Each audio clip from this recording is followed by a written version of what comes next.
সকালবেলা একটু ভারী নাস্তা তৈরি করলেও বিকেলের দিকে খুব বেশি ঝামেলায় যেতে ইচ্ছে করে না। তাই চেষ্টা করি অল্প কিছু উপকরণের মধ্যে বাচ্চাদের জন্য মজাদার কিছু নাস্তা তৈরি করে দিতে।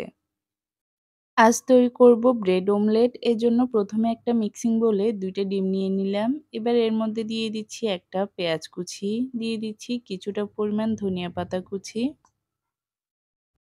গাজরকে গ্রেটারের একদম চিকন অংশটা দিয়ে গ্রেট করে নিয়েছি, এবার সেটাও দিয়ে দিলাম। এরপর দিয়ে দেব কাঁচামরিচ কুচি। আমি এখানে ২ টা কাঁচামরিচ কুচি করে নিয়েছি, যেহেতু এগুলো একটু ঝাল কম। দিয়ে দিচ্ছি স্বাদমতো লবণ আর দিয়ে দেব কিছুটা পরিমাণ মরিচ গুঁড়া। ঝাল অবশ্যই আপনারা আপনাদের টেস্ট অনুযায়ী এড করবেন। এবার এই সবগুলোকে একসাথে ভালো করে মিশিয়ে নিচ্ছি। আপনারা চাইলে এখানে ক্যাপসিকাম এড করতে পারেন, আবার চাইলে বাড়তি কিছু মসলাও এড করতে পারেন। তো আমি সিম্পলি এভাবেই তৈরি করে নিচ্ছি। সবকিছু ভালোভাবে মেশানো হয়ে গেলে এগুলোকে একটা সাইডে রেখে দেব। এবার চুলায় একটা প্যান বসিয়ে দিলাম। এর মধ্যে কিছুটা পরিমাণ তেল দিয়ে দিচ্ছি। তেলটা গরম হওয়ার পর আগে থেকে ফেটিয়ে রাখা ডিমের মিশ্রণটা দিয়ে দেব। এরপর এটাকে প্যানের মধ্যে একটু ভালোভাবে ছড়িয়ে দেব।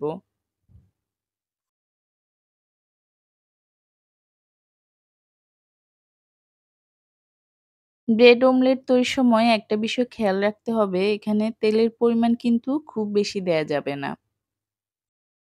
ডিমের মিশ্রণটা প্যানের মধ্যে ভালোভাবে ছড়িয়ে দেওয়ার পর এবার আমি ২ টা বড় সাইজের ব্রেড দিয়ে দিলাম।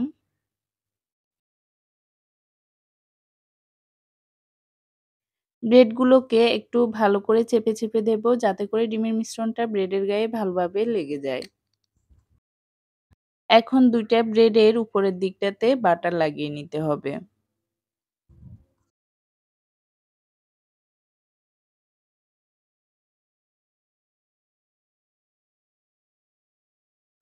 আর চুলার আঁচটা কিন্তু শুরু থেকে লোতে থাকবে। তো বাটার লাগাতে, লাগাতে আমাদের ডিমের নিচের সাইডটা ভালোভাবে কুক হয়ে গিয়েছে। এখন এটাকে সাবধানে উল্টে দিলাম।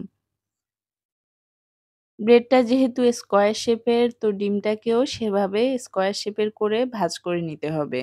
একটু খেয়াল করে দেখুন আমি এটা কিভাবে করছি।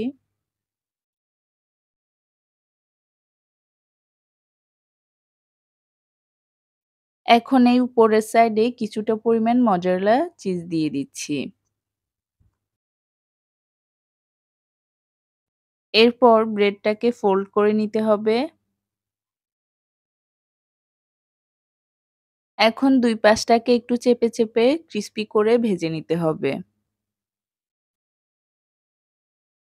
২ পাশটাকে আমি এভাবে একটু মুচমুচে করে ভেজে নিচ্ছি। এর মাঝে আমাদের ভিতরে যে চিজটা দিয়েছিলাম সেটাও ভালোভাবে মেল্ট হয়ে যাবে।